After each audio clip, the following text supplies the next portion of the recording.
Okay, everybody, thank you for coming. We're a couple of minutes over, so I think we get a start now that all of our speaker has arrived as well. So if I'll ask the last speakers to come up to the stage. Thank you very much for joining us here at EPC for this event on the single market, integration in the single market and trade and services specifically. We will discuss this broad topic, which has a very contentious and a long history and past in the European Union and in European Union policymaking. First, we'll start with a short presentation by our partner in this work, Pivot Economics, by Larissa Brunner, who will set the stage for us with some short words on trade and services in the single market. Over to you, Larissa. Thank you very much.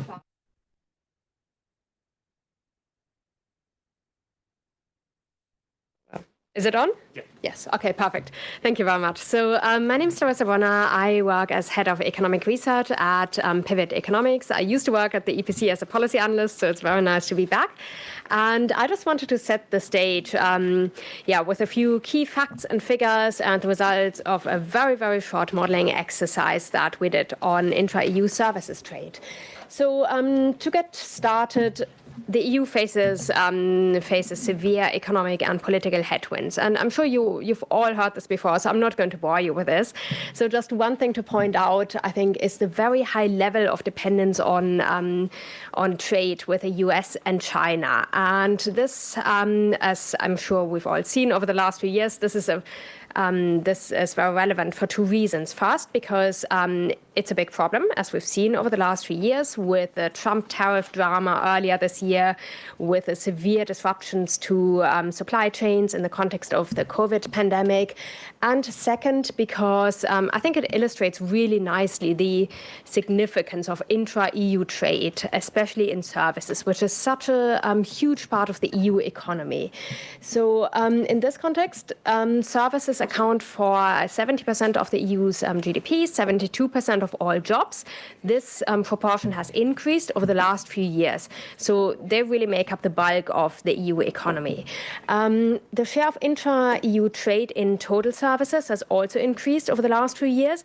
However, if we look at the split between intra and extra-EU trade, that has remained fairly stable. So which already indicates that there's huge potential. You might be aware with the IMF assessment, you might be aware of the IMF assessment that basically says that intra-EU barriers to trade and services are equivalent to a 110% tariff, which is huge. The situation in goods is a little bit better. There, the intra-EU barriers to trade account or are equivalent to only a 44% tariff, which is still very, very high, not quite as bad as in services. But the services number in particular is 3 times as high as the barriers between US states. So obviously the EU is at a massive competitive disadvantage here. So we at Pivot have basically looked at 2 scenarios to calculate the benefits of reducing those barriers. And in the first scenario, we looked at what would happen if the barriers were reduced to levels between US states. And in the second, we just looked at basically a blanket 50% reduction. So in the first scenario, the IMF estimates that long-term productivity would increase by 7%. And that would result in a potential increase in the EU GDP by up to just under 800 billion euros, which is more than the annual GDP of Belgium. So we're talking about a big number here. In the second scenario, a blanket 50% reduction in trade barriers would lead to a 53% increase in services trade, and the expected increase in GDP would be 10.5%, or 830 billion, which is roughly equivalent to Poland's annual GDP. So we're really talking about very, very large numbers here that I think the EU cannot afford to ignore. And this then begs the question, what are the remaining obstacles and why is the EU limit what can and should the EU do to remove them? So before I hand over to the panel to answer those questions, in case you want to find out more about us, there's a QR code, which unfortunately is blocked now. But there are also QR codes on the screens in case you want to find out more about Pivot Economics and what we do. And otherwise, just come talk to me after the event. Thank you very much, and over to you.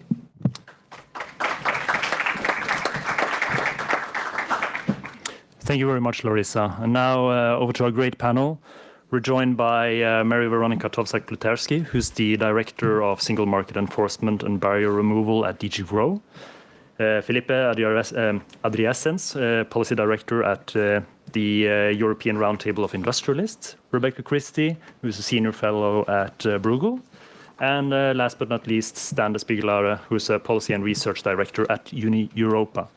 And we will start this panel with a short set of remarks from each of the panelists, where they get to say a little bit what their perspective is on the single market and trade in services and where we're going. So with that, I'll leave the floor to you, Mary Veronica. Thank you very much. And also, thanks for this very insightful introduction to start this discussion. I think it's very good time that we have these sort of exchanges because now it is time to act, and we are very interested also to learn from all of you what your perspectives are on this. But let me start with maybe just to replicate what was said at this introductory, which is, in my view, I would say it is time to choose Europe. So it is really very important to stress that in these economic uncertainties, I would say, and also trade tensions, the single market provides the unique scale, strength, and also agility that is needed for the European economy. I don't need to explain the figures. You know how big the potential of the single market is, how many customers we have, and also one element which is sometimes not stressed enough is that in Europe we have very skillful workers. So all this together really, I think, makes me confident to call for more single market. And as my boss, Executive Vice President Séjourné, often says, it's time to choose Europe. Now, there is a strong potential still in the single market, and in particular in the services side of the single market. I don't need to repeat the very well structured presentation and the potential which you were putting at the level of the, if we would have trade barriers, we would have the chance to catch 830 billion more. So it's, I think the case is compelling. That also are the figures more or less, you know, in the same ballpark that we are reaching in our analysis. So, but I would try to now also explain that this is a lot of studies is available, a lot of also inputs from businesses are available. So what we really need to focus is the action, and that's what we were trying to also explain. What we intend to do in the services sector, we explained that in our single market strategy beginning of this year, and also our President von der Leyen, explained in her State of the Union that the ambition for more delivery in the single market is high. So what do we intend to do? I have more figures, but I can come back to this later. Maybe you invited me to also share a little bit what our plans are. So what we did in this single market strategy is first we listened very carefully for all of you who had also the experience to share from the single market, your ideas. And it came very clearly to us that there were, a number of barriers which are maybe of a small size once you are confronted with it, but when you put all this together, it can make your life quite difficult when you want to operate cross borders. So the approach we have chosen is to combine and cluster all these barriers. And we were saying, okay, let's look at this from the various perspectives, and let's now name at least the list of 10 most terrible barriers that were reported to us from the perspective of the stakeholders. And we came up with this, approach Terrible 10. Terrible 10 were the clustering of, I would say, the issues that were brought to our attention by the stakeholders. And we start with the issues like complexity of the EU legislation, difficulties in procedures to establishment in one another country, also packaging and labeling. You can go into the list of 10. So that was the approach, and we said, okay, let's start with which very concrete operational perspective. Let's try to first understand, identify these 10, which does not mean that we don't have more, but let's start with these 10, prioritize these 10 for action, and let's work on them. I will explain a little bit more in details what we are doing on this. And then as a complementary approach in this strategy, we also said, okay, we have a number of horizontal, relevant union law available already, but maybe it would be worth also to look more into the sector perspective and start with a few sectors where we saw a lot of potential in order to release this potential of the single market. So there, with this sectoral approach, which is a combination with Terrible 10, we were identifying sectors where we thought it would be useful to have more dynamics. And for example, business professions.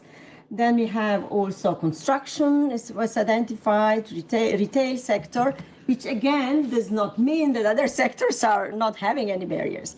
But we tried again to prioritize this approach. Now, where we are with the implementation on this, that's, I think, the key question. In respect of Terrible 10, we have a mix of actions. There is, there are a number of actions that are going to be put in place in the union at the union level. We are now looking into this through simplification process, where we had a number of omnibuses already. We are looking into this also through a better regulation. We are looking into this also with some review of the existing acts. So we are also looking into this through the SMET project.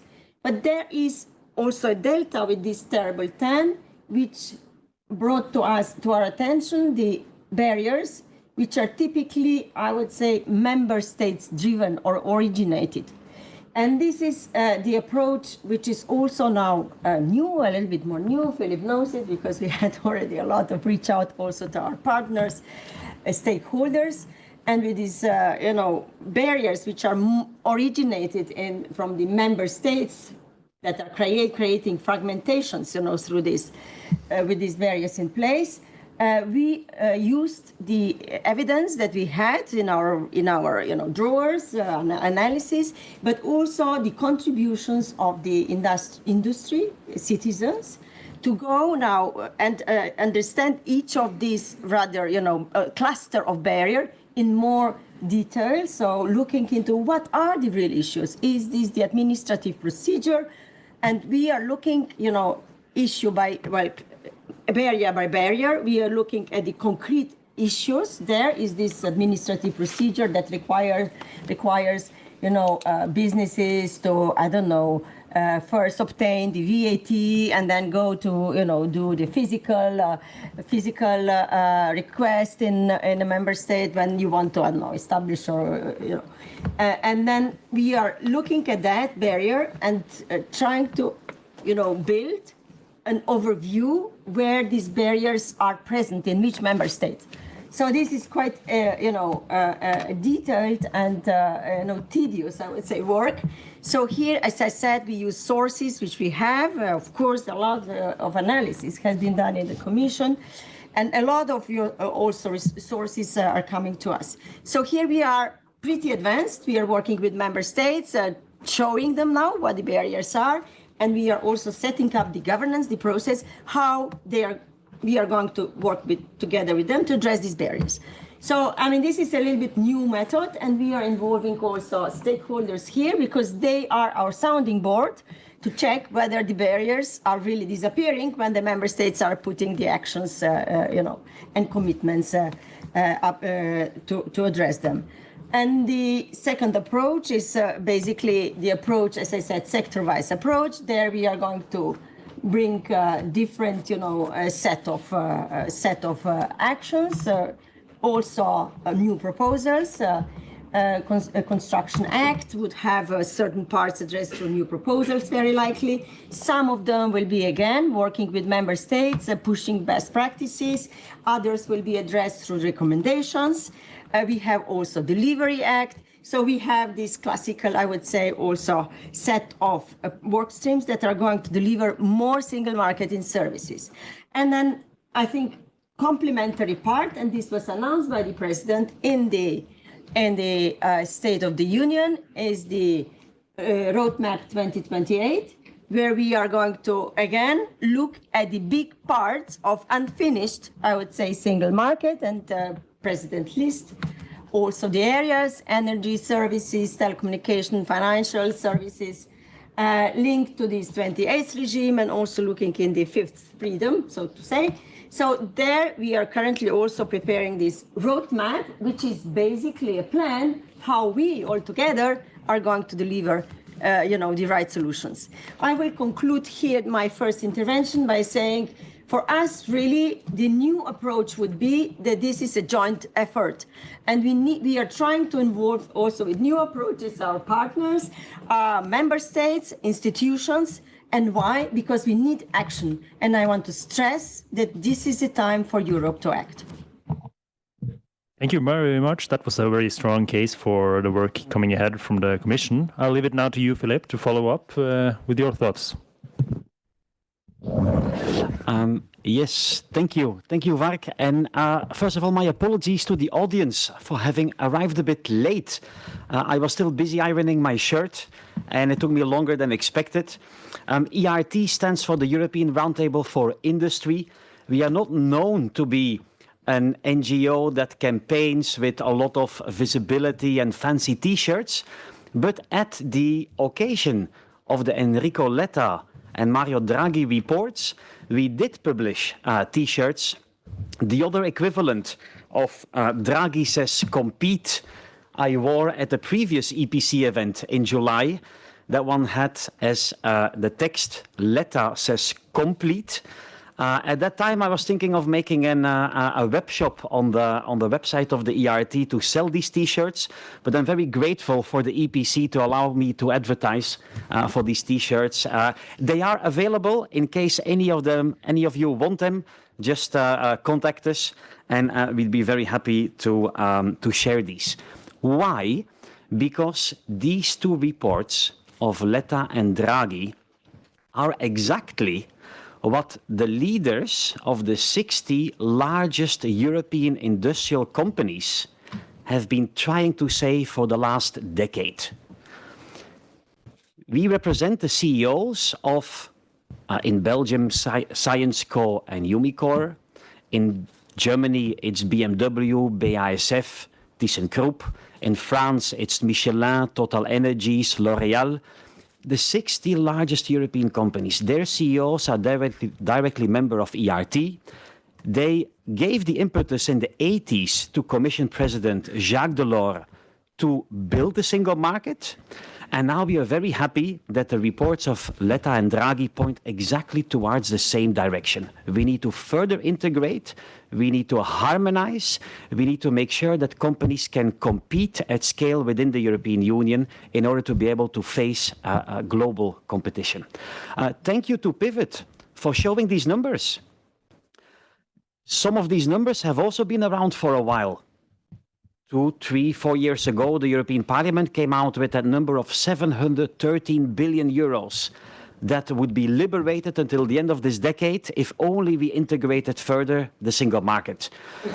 Other researchers have pointed to an additional 2 trillion euros that would come available until 2032 if only we integrated the European Union more.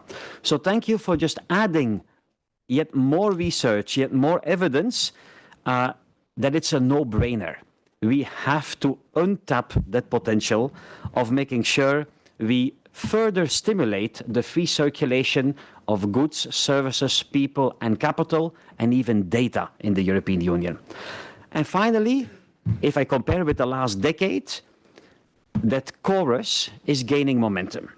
And it's very satisfying to hear von der Leyen saying in her State of the Union that a new roadmap on the single market should be developed, that Executive Vice President Séjourné presented a single market strategy back in May, that there is follow-up on the Draghi and Letta reports. Yet the title of this seminar is What is Holding Back Trade Within the European Union? And even though the evidence has been around for a while in terms of the statistics, what we try to do from ERT side is gathering evidence on the case studies. What is that fragmentation looking like?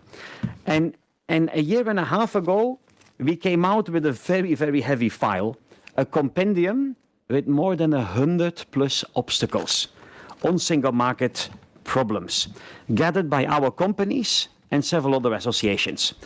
Those of you who find it too nitty-gritty and technical to delve into that compendium, also available on our website, also for free, by the way. This technical study provides more narrative analysis on these obstacles.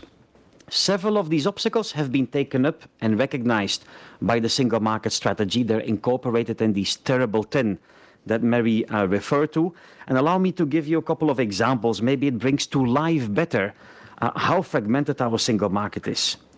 Part of the terrible 10 barriers are, for instance, the posting of workers. ASML, a Dutch company making the machines for semiconductors, has difficulties and is held back by posting engineers to other countries in the European Union because the forms they have to fill in are more cumbersome than if they wanted to post engineers to Taiwan or the US. There's a lack of harmonized standards also that hinder innovation and competitiveness. For instance, Philippe, they make medical devices. They are also faced with different and costly ways to show the compliance with EU law in different member states. Another barrier recognized by the terrible 10 are fragmented rules on packaging and labeling.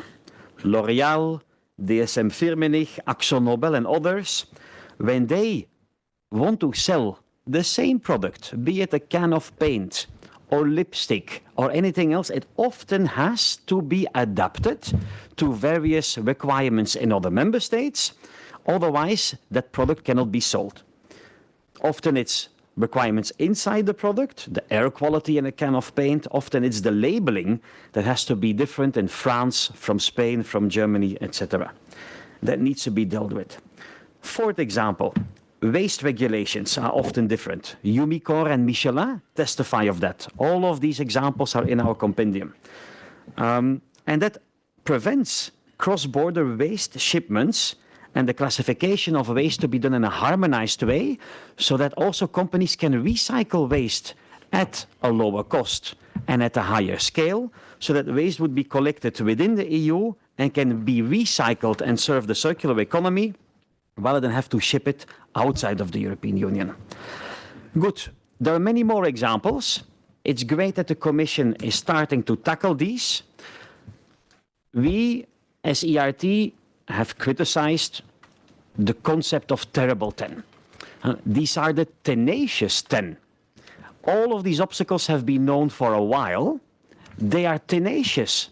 They haven't been able to be solved by the European Commission in the last 20 years. And also the Commission's own reports recognize that more than 60% of all the problems in the area of services have been around since 20 years or more. They're tenacious. But even more than that, we also as ERT call these the trivial 10. These are not the most terrible barriers. They are trivial, they are low-hanging fruits. These are the no-brain solutions that need to be solved right away.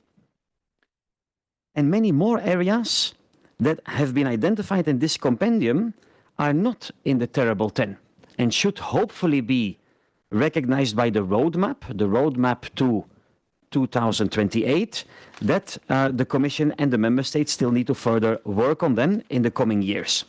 Examples of these problems in the compendium recognized by Iberdrola and MOL, MOL is a Hungarian-Croatian energy company, is the deployment of renewables, green tech, even charging infrastructure for electric vehicles that is terribly dispersed across the European Union, and it prevents our energy companies from deploying new wind parks and solar farms in the European Union because it can be done at a higher scale and with better investment in the US, in India, in South Africa, elsewhere. We want these companies to be able to invest in the European Union, to be able to scale here rather than have to go through difficult permitting procedures in all of the 27 member states. Another example that is not in the terrible 10, Telefonica, Vodafone, SAP, they've testified of different certification and data localization requirements in various member states that prevent the scaling of cloud services in the European Union.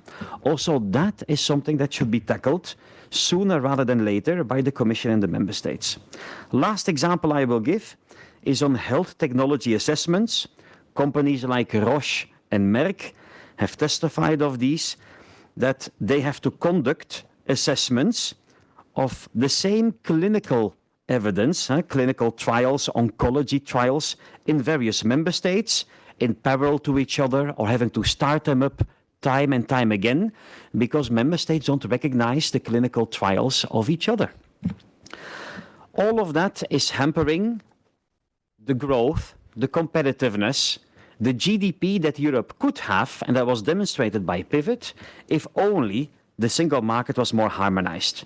Now, in closing, I would like to try to answer to that question, what is holding trade back in the European Union? In the end, it comes down to governance and implementation. Besides all the criticism I would have to the EU institutions for not having tackled the single market fragmentation more fervently in the past years, I'm the biggest fan of trying to scale up also the number of officials working in DG GROW or in the SecGen or across DGs that work on fragmentation and on addressing the barriers heads-on with the member states. You need staff for that. It's nitty-gritty, Mary testified of that, it's nitty-gritty technical issues that all of them, all of the ones I cited, seem maybe peanuts are obvious for companies, but all of them, and it was said in a previous EPC seminar, the one in July, it's a death by 1,000 cuts for companies who see the piling up of all these different requirements that are fragmented across the European Union, and they then, in fact, prefer to delocalize and go elsewhere outside of the European Union. So governance needs to be improved in terms of more officials working on single market integration, on implementation, and what needs to be done is that the Commission also dares to call out member states and member states entities that are responsible for barriers and then for removing these barriers until a certain time, until a certain date, just like Jacques Delors did it in the 1980s. We need to galvanize again by 2028 or beyond on the longer term when certain areas have to be integrated and who's responsible for what. And the annual single market and competitiveness reports of the Commission should not shy away from naming the member states where the issues lie and mapping all of these, color-coding them with a heat map, and so that there is peer pressure between member states, but spearheaded by the Commission onto, all of the member states have to look themselves in the mirror and have to do their own homework in bringing down the barriers that prevent companies from scaling up. Thank you, and I'll leave it with that. Thank you very much, Philippe. And I guess there's much you want to respond to there, Mary, but before we go on, I'll let Rebecca have the word.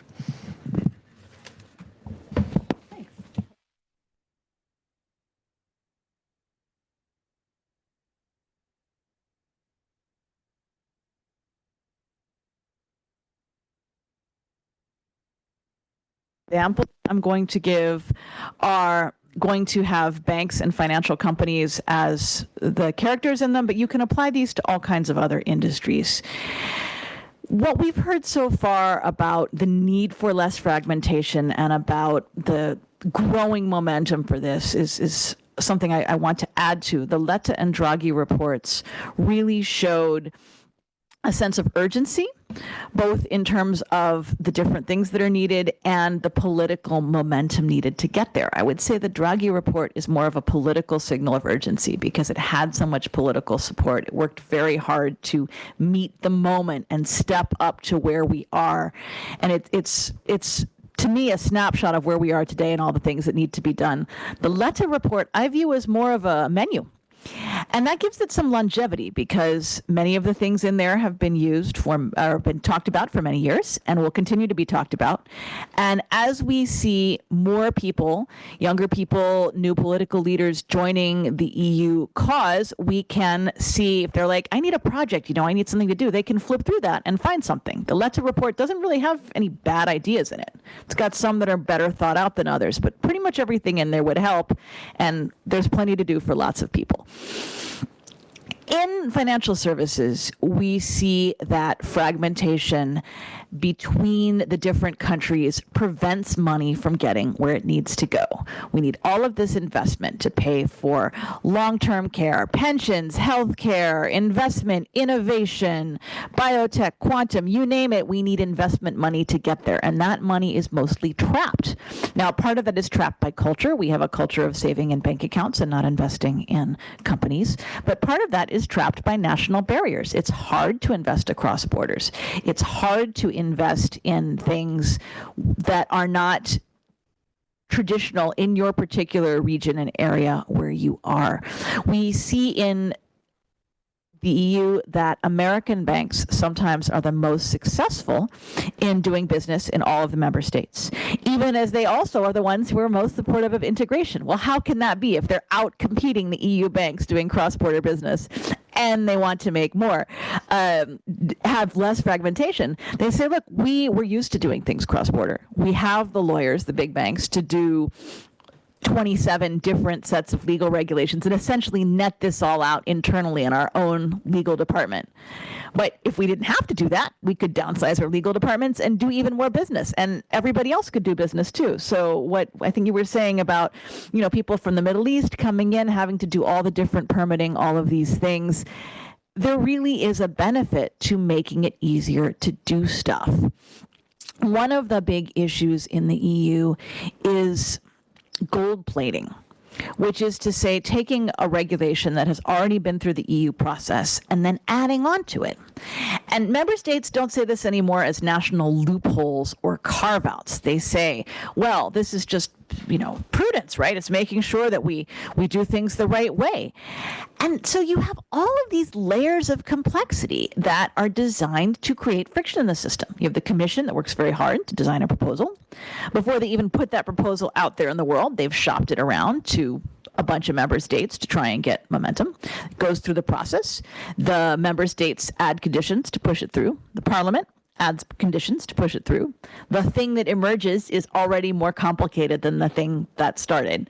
And then that thing goes out to the different member states who often see this and think, ooh, that could change the way we do business locally. Let's add some regulations that are more like what we do so that people will feel more familiar with this and our people will be okay. And then that saves them and that keeps the local industry or local providers or whoever doing what it is that they do the way that they've always done it, and it prevents the fragmentation from going away. So it's not enough just to say, oh, we're frustrated with Europe, it's too complicated. We need to do some omnibus regulations, these things are too complicated. We also have to have local and national buy-in to take down these barriers. I'm not as convinced as Philippe that naming and shaming is the way to go, because you need national buy-in to get people to do this. So I'm agnostic on the political methods to get there. Also with the European Parliament, they pride themselves on the link to direct democracy, the link to voters, and that's all really good. But one of the ways that they show they're paying attention is to add things on. And that is difficult. You don't see anybody in the parliament very often saying, I am a populist, so I'm going to take things out. I'm going to let things be less regulated when I'm done with this regulation. So that's also a culture shift where we could see a little bit of change there. And yeah, I'd be happy to take questions if you have questions about particular areas. I will just say that it does come back to money, getting the money where it needs to go. And that can happen in terms of labor, that can happen in terms of permits, that can happen in terms of investment barriers, bankruptcy, how you handle collateral, things like that. We need to find solutions that work. Oh, I will asterisk my own finale and say that there's a lot of talk right now about a 28th regime, and this is something that we may come back to in later moments. This is the idea that if you're a very innovative company, the best way to raise money is to kind of punch out of all these local national EU rules and have some sort of EU-wide framework that lets you scale up and get the cross-border stuff you need. That's hard to do without just adding yet another regime to what we've already got. So I would make the case that either we try and step up compliance at the national level, reducing barriers so that there is an EU rule, you don't have to add an extra thing. Or if we do add on an EU thing, that it's very tailored and very targeted. So we say, for example, if you are doing a particular type of cross-border investment with, say, technology facilities, quantum facilities or something like that, and you meet a very specific set of requirements, then you can opt into a type of contract resolution or arbitration when you lose money, because that's what this is all about, right? It's about who has jurisdiction when you lose money and whose money is trapped where. And there may be a case for doing very targeted ways of saying, here's some streamlined ways to take care of it when things go wrong. But if we try and do a 28th regime that is soup to nuts, that is everything from taxes to labor laws to permits to everything else, A, it would compete with what we already have, and B, it would frustrate a lot of people by trying to do too many things at once. So I would say that would need to be very tailored and targeted. Thanks. Thank you, Rebecca. And of course, we'll have time for some questions in the end. So if you have any questions, then just wait and you will be given the opportunity to ask them. And now I'll give the floor to you. Good afternoon, everybody. So I am Stan de Spiegelaere. I'm a research director of Europa, and Europa is the trade union federation of the private services sector. So we organize everything from cleaners to bankers to from ICT people to people working in post and logistics. So quite the bigger services sectors. And in order to start my intervention, I would like to ask you a question. And the question is very simple. Do you think that you are able to influence politics, be it local politics, regional politics, national politics? Do you think you have the capacity to have some kind, if you want to, if you would want to, that you would have the capacity to influence politics? So if you would think that, I suggest that you raise your hand. A little bit higher so I can see it. I can see that most of the people think that they have, the ability to influence politics. And that's very important. That's very important for our democracies. But I can tell you, if you look at only Belgium, 1 in 3 persons in Belgium thinks that they can influence politics. And if we look at people with lower education, so not secondary education, we're talking about 1 in 6.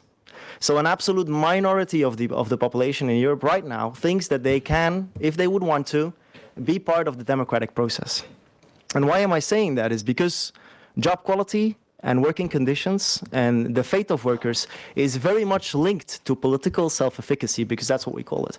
If you have a good job, if you have a job where your competences are increased, where you have some kind of autonomy, you have some kind of financial security, moreover, these people are more able to influence politics. And the difference is mostly made with lower educated workers. And why am I saying this in this context is because we've seen from the presentation that 70% of the employment in Europe is in services sectors, and the quality of the jobs in the services sectors is crucial for our democracies. So if you're going to play with the services sectors, if you're going to experiment with the services sectors and you're going to experiment the job quality, you're not only experimenting with our economy, but you're experimenting with our democracies. And I think that's the main point that I would like to make, is that I like all these discussions about harmonization, about how we should avoid fragmentation, but we should never lose touch that we're talking about the core of our middle-class societies here, and anything that can affect the job quality is a threat to our democracies. And I think the main point that we then also have here, the problem that we have, is the 28th regime. We're happy to discuss about most of the barriers that we've seen here, and I'm happy that you talk about the Draghi and the Letta reports, because they specifically say that labor conditions is not a problem of in competition in Europe, and still we have a proposal on the table of a 28th regime, which in its widest interpretation, and interpretations differ, would include labor law. Now this is inviting us for a tea. And the first thing you do is you put the gun on the table, okay? So this is not a very nice setting to have a conversation about how we can improve the single market in the services. Because we know that harmonization of company policy, only company policy, we have it already in the European Union, it's called the SE directive, and the regulation, the European company, that it's mainly being used to avoid employee participation, mainly being used to avoid co-determination of workers in companies. So we know that the lightest version of the of the 28th regime, which we currently have, is a massive loophole. And as a European Union, we've been trying to fix that loophole already for, I think, a decade or more, and we don't manage to do it. And so while we're not managing to fit the loophole, we're now trying to create another a huge gap in regulation next to it. And I think as a trade union, as a representative of workers, we cannot agree with that. Because we are in favor of competition, and don't get me wrong. We're in favor of competition as long as it is fair competition. As long as it is competition on all the things that have been mentioned here, which is innovation, which is scaling stuff, which is infrastructure, which is clients, being good to clients, quality, all what you want. As long as the competition is not happening on working conditions. As long as the competition is not happening on the backs of the workers. As long as the competition is not happening on wages and working time. And the 28th regime, and several other of the initiatives, but mostly this one, is a risk that we create a massive incentive for regime shopping, a massive incentive for wage dumping, for a race to the bottom, that actually we give our companies a free pass to competition, which is a downward competition, not an upward competition. So I invite everybody to take the 28th regime off the table so we can have a tea. So we can have a tea to talk about how to improve the single market without having the risk of getting ourselves into a negative spiral. Would like to say one more thing because we've been referring to some reports here, and just in the morning when I was preparing this talk, I was looking at the wage development, market development and wages report of the European Commission 2025, and what I've seen there was quite telling, because we know that wages are stagnating already for a long time in Europe. Okay, we know that, and the main criticism that they always tell us is, yeah, it's because our productivity is not increasing. Right? As long as we cannot increase productivity, we cannot increase wages, and I buy that argument. However, in the report of the European Union, it says that 50% of the people who are working in Europe are working in low wages, high productivity increasing sectors. 50%, 1 in 2 workers are facing low wages while they are in a sector that has a high productivity growth. Not a high productivity growth.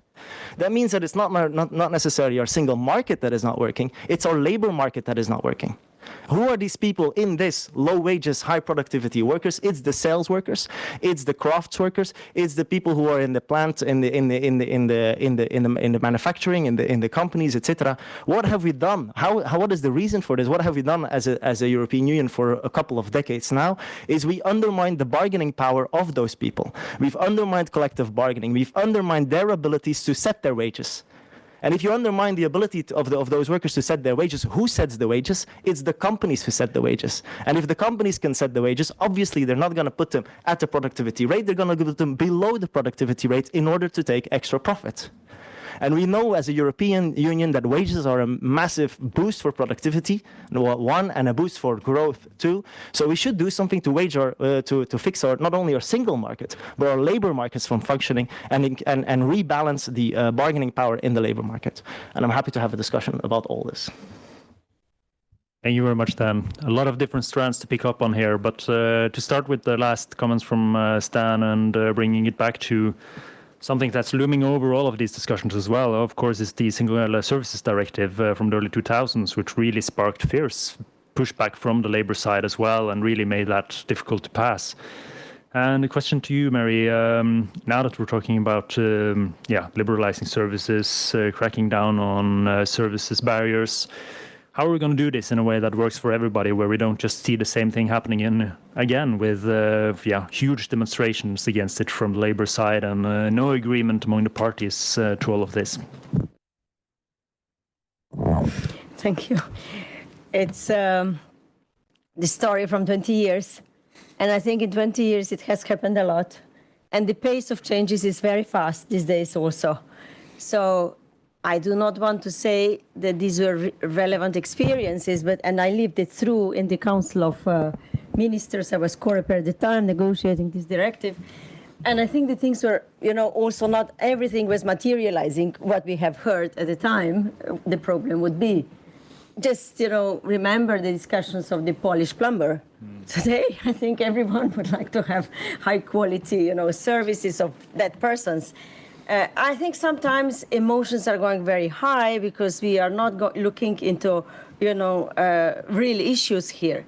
And I want to be very clear, more single market does not mean less, social rights or less, labor rights for workers.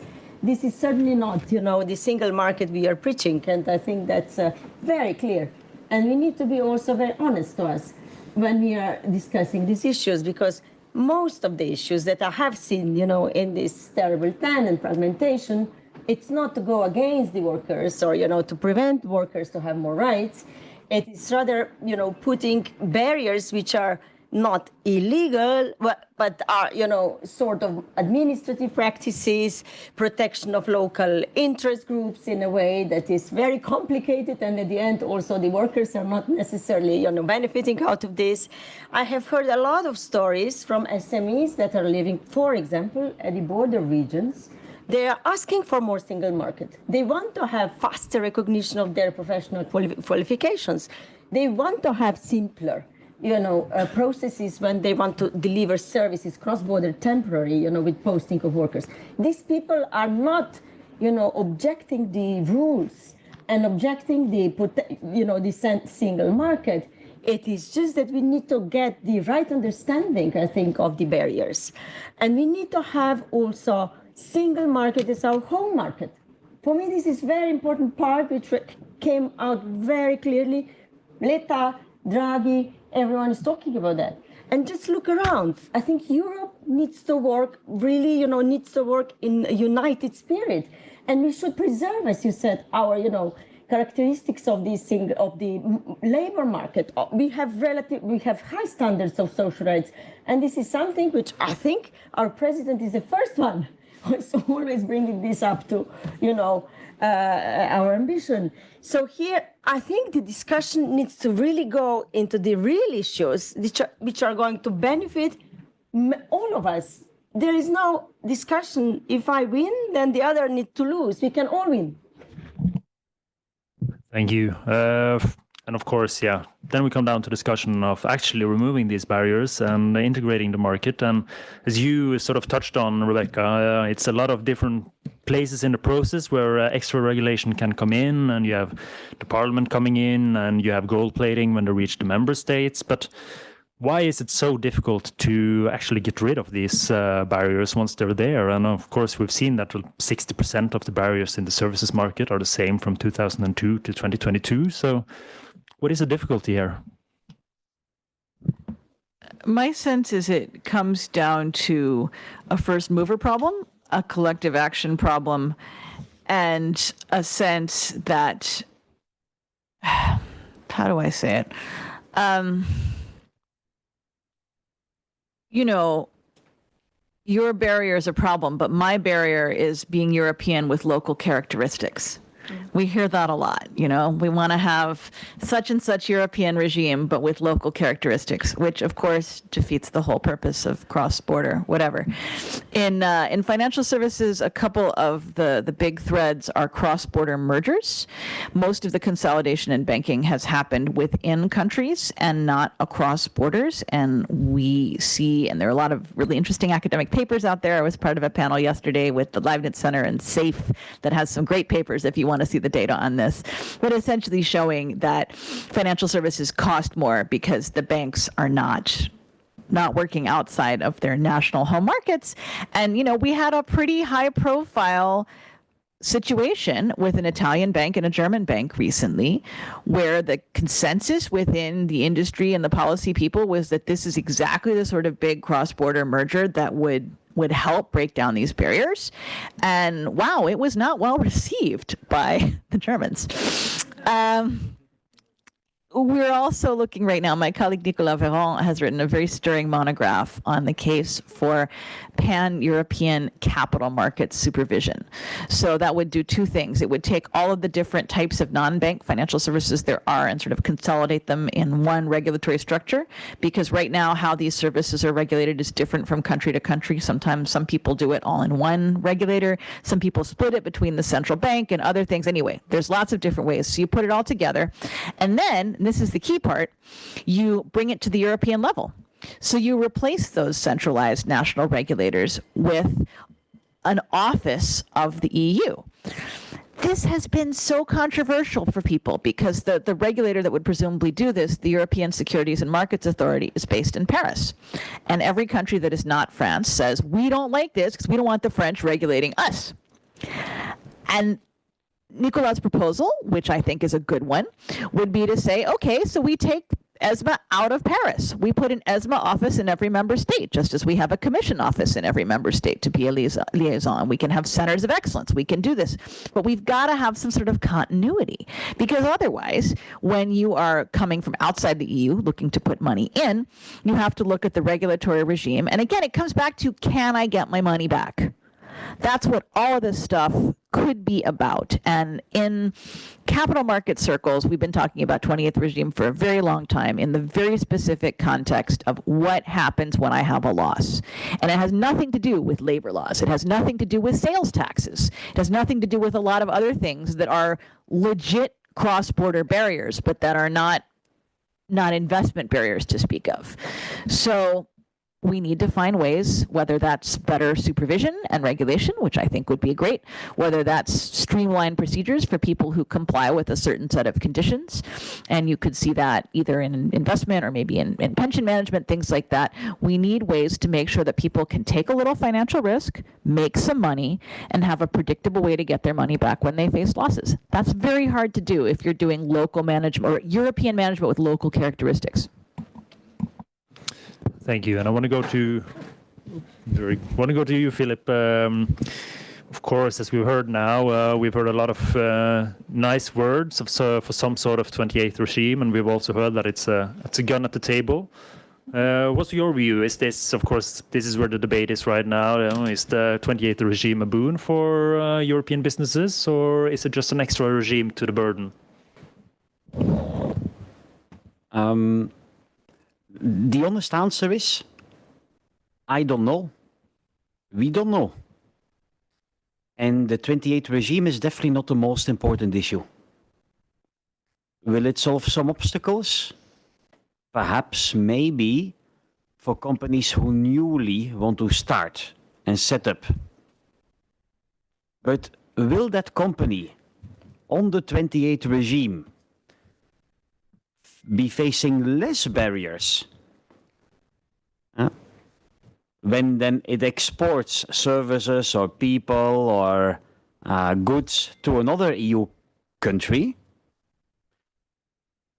Correct me if I'm wrong, but that company on the 28th regime will be facing exactly the same barriers. So, unless the 28 regime would somehow compel member states towards doing the homework of removing the barriers that are currently existing, I wonder why we are focusing so much on the 28 regime. It sounds good, it sounds nice. Maybe it can be helpful for the smaller companies. The bigger companies don't need it.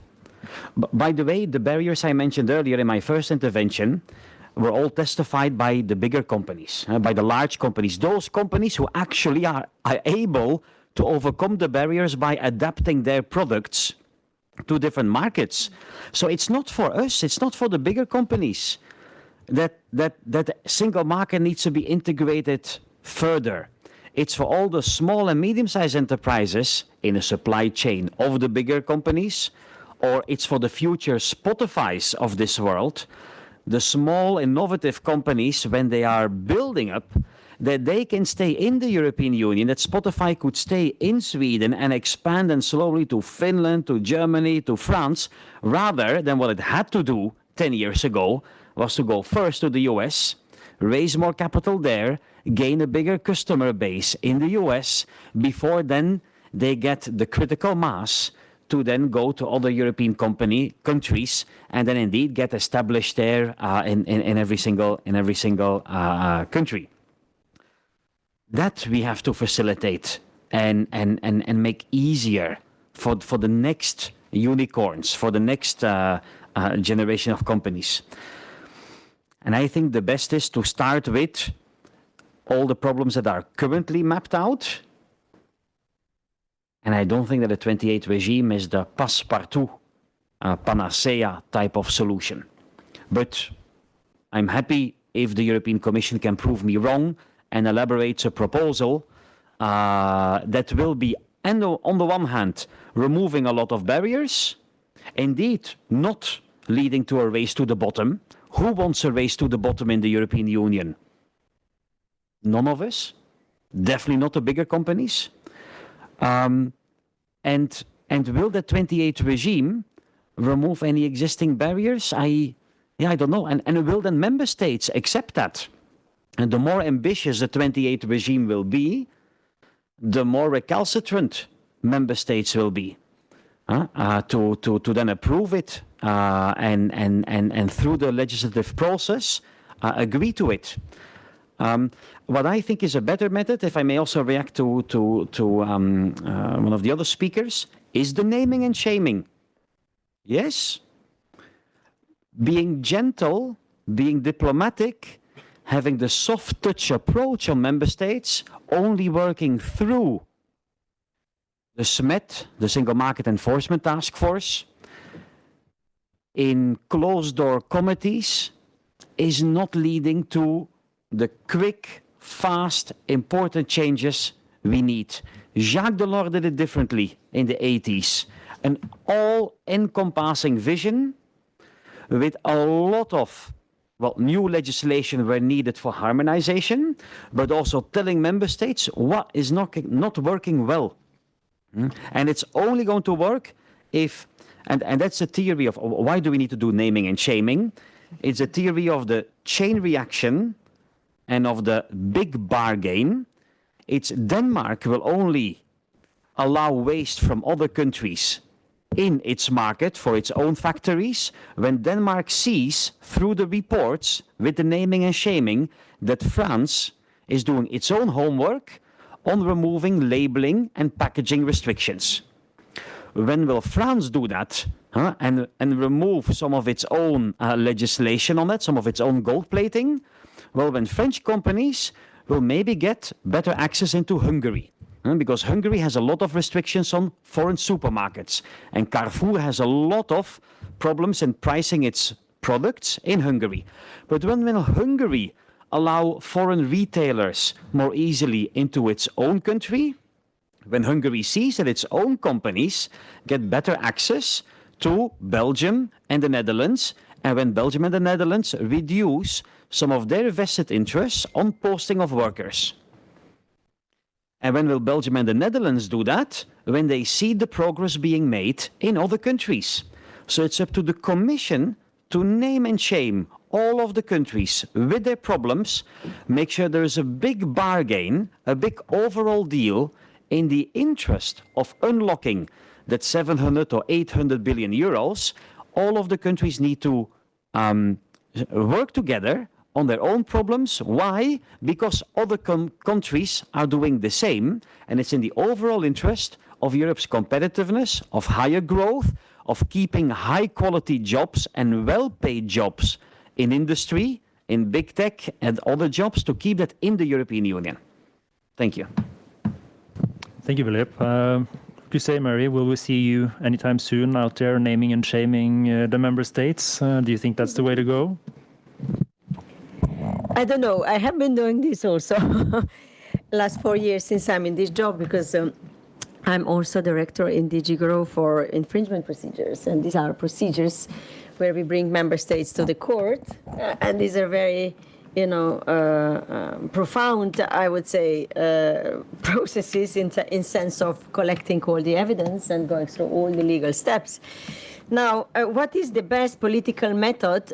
I wouldn't say only one, but probably a combination of both. That's what we are trying to also use. Clearly, certain issues are of such a gravity that we bring member states not only naming and shaming, but we bring them to the court, like one of the issues you mentioned, sorting of waste in France, Triman. We have now college decision already to bring France to the court, and we will see. And we have other issues of similar nature. It's not only now to expose France, and also, likewise on the issues you mentioned on Hungary. But I think there is a combination, because what we are trying to do now with this overview, or you may name it heat map, let's take back this terrible 10, it's exactly what you mentioned. We want to really go into understanding of the issues from the perspective of those who are operating in the single market, those who want to operate cross-border, and we want to really go and pin down member states, explaining them, what are the administrative practices, what are regulations that make, life of those that are trying to operate cross-border impossible if they need to be confronted with this particular problem. And this is very tedious work.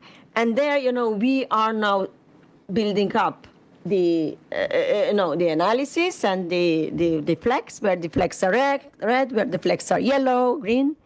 But then I think we need to be fair with member states also, and be transparent, and be also, having this trustful relationship.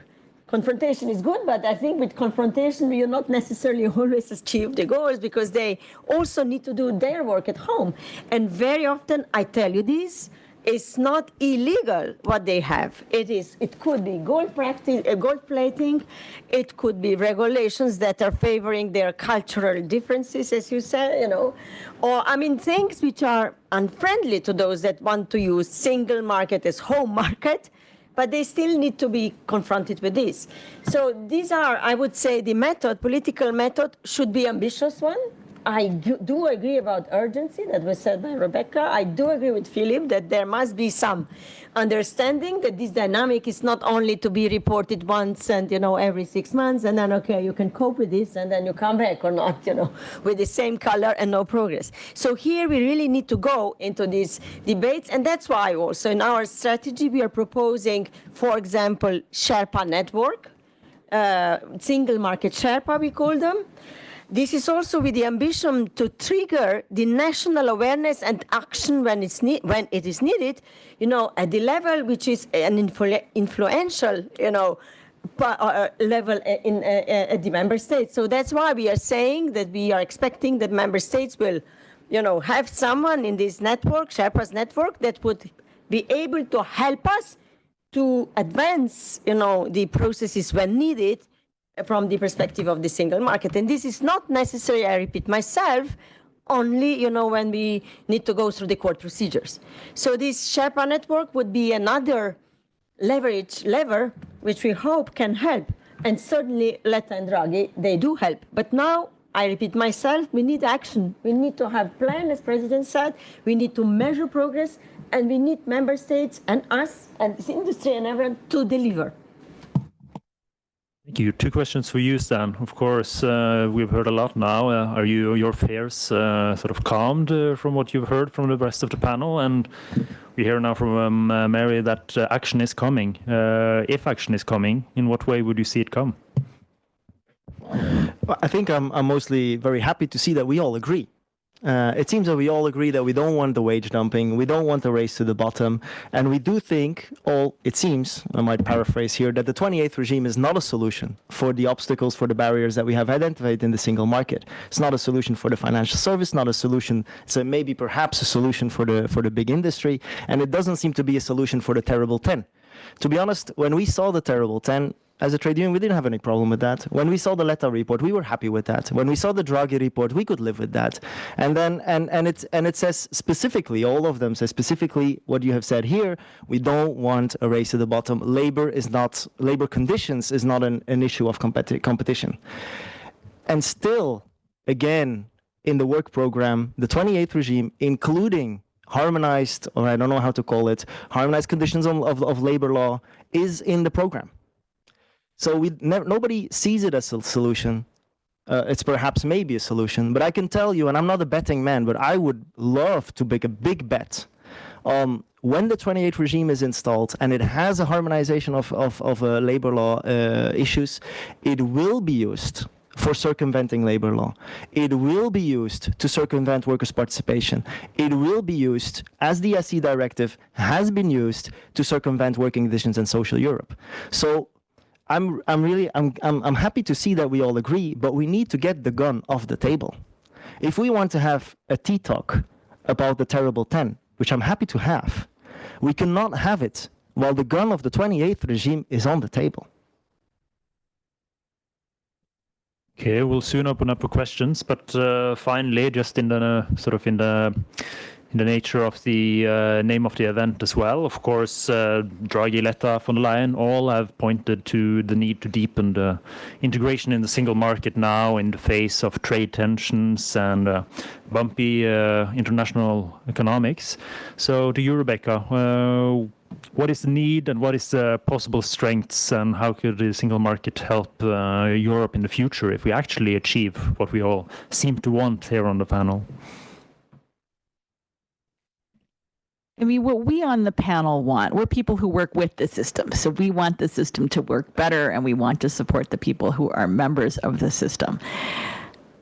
This is different from federal Europe, sort of this magical land where you waltz across borders and have the same labor laws and all those things. And I think for those of us who work on this, it's important to regularly make that distinction, because any progress on this is going to require agreeing on what we're trying to do as well as trying to do it. When Friedrich Merz comes out and says we need a European stock exchange, he's talking about adding a special place to get funding to startups. He's not talking about merging every single stock exchange that's out there by force. There may be somebody out there who thinks that would be a good idea. There may be a company out there that would like to be that company, but that's not what we're talking about. So when we talk about completing the single market, I think the first thing we need to do is agree that it will still keep local places local, and countries will stay themselves, and they will have room to do the things that they can do in the treaty, to raise their armies and figure out their taxes and set their things. What we want is for people to have a better standard of living, to have more security in their old age, and to find investment for their companies so they can go out and do stuff. We need more market in our market. And so that would be my hope, is that we can find ways to create conditions where people can go forth and make stuff. And services is a great area to do that, because it relies so much on the talent and ingenuity of the humans and the people doing it, and not just on whether you happen to be sitting on a pile of natural gas or, particular machinery or timber or something like that. So that's what I hope, is that we can create conditions for people to go forth, take risks, make stuff, and improve standards of living. Thank you. With that, I'll open up to the floor. If there are any questions for the panelists out there, just raise your hand and I'll get to you. the front row, and please, I think there'll be a microphone, and please give your name and affiliation, please. Yes, thank you. Thank you. I hope you can hear me. My name is Peter Bocek. I'm with the European chemical industry, and I'm in the Brussels circles since '98, so a veteran, I would say. And my impression is that the EU setup is rather designed to create more rules and complications and complexities than the other way around, what we are now looking for. So when things go through the parliament, every MEP involved tries to have a feather in their hat or her hat by adding more complexity. So how can we reorganize this so that we can keep it simple and effective? Thank you. Are there any other questions now? We can pick a couple up. I think there's one there. You want it? Hello, my name is Judith Atlokalova. I'm from Eurocommerce, the Association of European Retail and Wholesale. I would like to go back to the single market roadmap to 2028, and just a short question to Mrs. Tovsak Pleterski. The Commission's work program was published yesterday, and could you maybe tell us a bit more why, in the end, the roadmap as such was not mentioned in the initiatives list? Thank you very much. Then I'll first let Mary take the second question, and then the other participants can think of answers to the first one. Well, yes. I mean, the announcement on the roadmap 2028 came from the State of the Union speech, so you have all guarantee that this is going to be implemented. Now, the roadmap is not a legal initiative per se. It is basically, as President explained, the process how we are going to put all the necessarily missing parts of the single market together to be completed. So you have all these different areas that are going to be in the roadmap, starting from the energy, services, financial services, telecommunications, so 28th regime and the fifth freedom. So this is not one, legislative initiative, but be reassured that this is coming. And the ambition is very clear, because this is exactly what resonates, as Philippe said, also this commitment that collectively, Commission, Member States, Parliament, all stakeholders took at the time of the law, and they push it through. So this is also something that we would hope that the current political dynamics can, create, to the extent that we will have this completion of the single market in the areas which are the most needed, and and then these were also the parts which were clearly analyzed. So I don't need to explain the reasons in Draghi report, but be reassured that yes, this is still very much relevant, and we will come back to you. Now, if I may, just to Peter's question, and then I don't want to monopolize just my view, because I have met Peter in several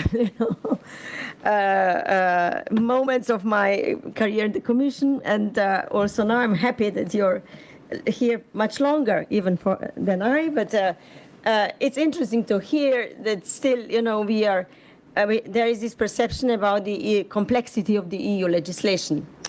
Now, that comes, as one of the terrible 10. So I will let also my panel, my colleagues, to explain more in detail. But from our perspective, this is something that we are aware of, that complexity is there. Of course, we don't create legislation to be complex, but it becomes complex. So here, very, very strongly, this Commission is introducing, again, more better regulation, but also, new things such as simplification, as I mentioned. You have also implementation dialogues. And here I really want to invite all of you, because this is new. And I tell you, I'm now preparing one with my commissioner. We put a lot of effort into this, and these implementation dialogues are also an opportunity for you to tell us, what to better implement, and your experience counts. So we have other tools also to make the single market, easier place or smoother place to operate. I will stop here because I'm sure my colleagues on the panel have other contributions, but wanted to make sure that we understand this issue also on our side. I'll give the word first to Rebecca, then on the questions. So, in response to the question about the parliament, I mean, democracy is messy. And the parliament is there specifically to be an embodiment of democracy in the EU process. So there's a certain amount of embracing that I think is just part of the deal. If I may be utopian for a minute, and this is not a current or probably likely policy procedure, but proposal.